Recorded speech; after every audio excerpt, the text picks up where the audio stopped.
تکنولوژی کار میکنم. تو این ویدیو قصد دارم بهتون برنامه هوش مصنوعی معرفی کنم که میتونین عکس یا لوگو یا همون اشیاتون رو از عکس پاک کنین. بعد کارایی دیگه هم که داره حذف پس زمینه است که پس زمینه عکساتون رو پاک میکنه و یه کارایی دیگه هم داره که عکسی که بهش میدی آواتار درست میکنه. بریم سراغ برنامه. این برنامه لینکش رو تو دیسکریپشن و اسم برنامه رو تو اولین کامنت حتما میذارم.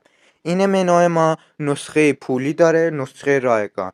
اینی که حذفشه نسخه رایگانه، البته نسخه پولی هم داره. وقتی که میریم توش اینجا عکسمون رو انتخاب میکنیم.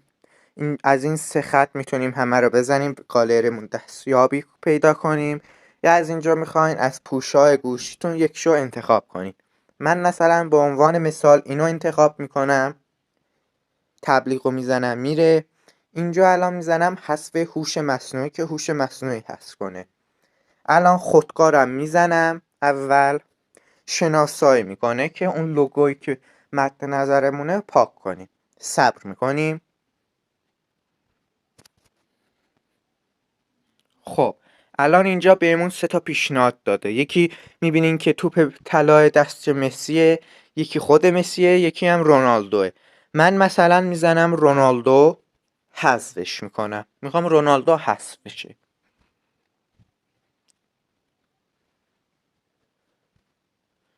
خب حذف کردیم. این تبلیغ رو میزنیم میره.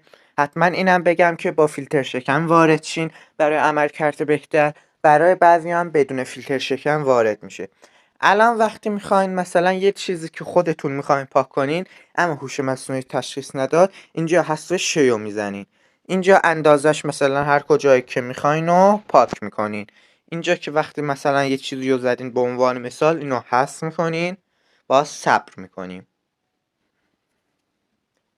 میبینین که حذف کرد. الان برای تایید این تیکو میزنیم و ذخیره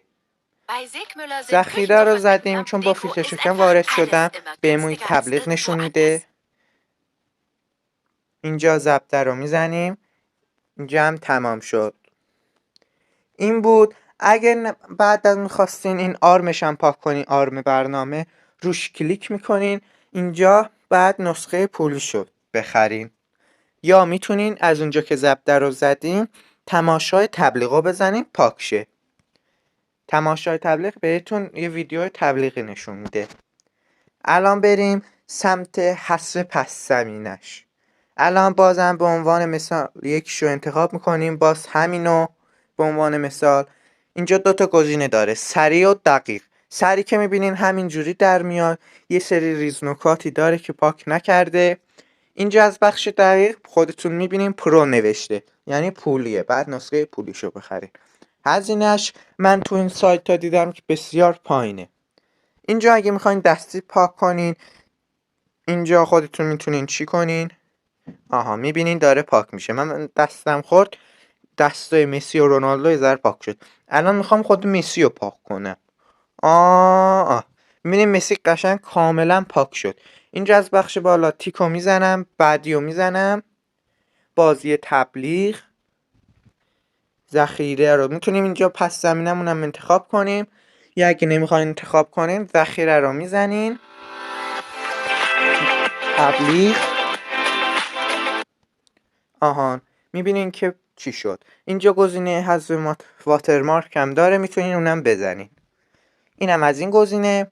حالا قبل از اینکه بخوام آواتار رو توضیح بدم، اگه تا اینجای ویدیو از این ویدیو خوشت اومد ویدیو منو لایک کن، بعد کانال منم سابسکرایب کن، زنگولش هم فعال کن تا از اولین نفر که ویدیو میذارم حتما بیای ببینی.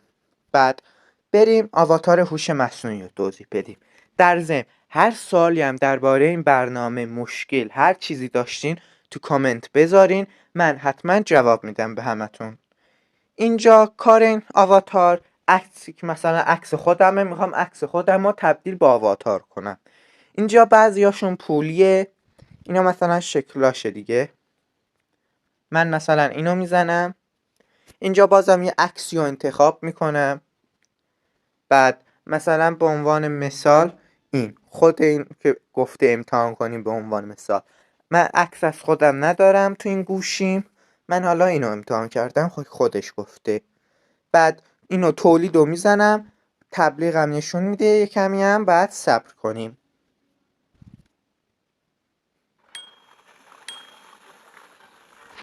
من ویدیو کات کردم چون ثانیه تبلیغ 30 ثانیه بود. خب تبلیغ ما تموم شد، اینو میزنیم. الان دوباره صبر میکنیم، میبینیم که ببین چطور شبیه آواتار شد. این بودا عکس ما، الان شد این. میبینیم که کار این برنامه چقدر خوبه. نسخه پولی داره، نسخه رایگان داره. دیگه این بود. اگه از این ویدیو خوشت اومد ویدیومو لایک کن، کانال من سابسکرایب کن لطفا. بعد زنگولش هم فعال کن تا وقتی که ویدیو میذارم بیای اولین نفر بیای ببینی.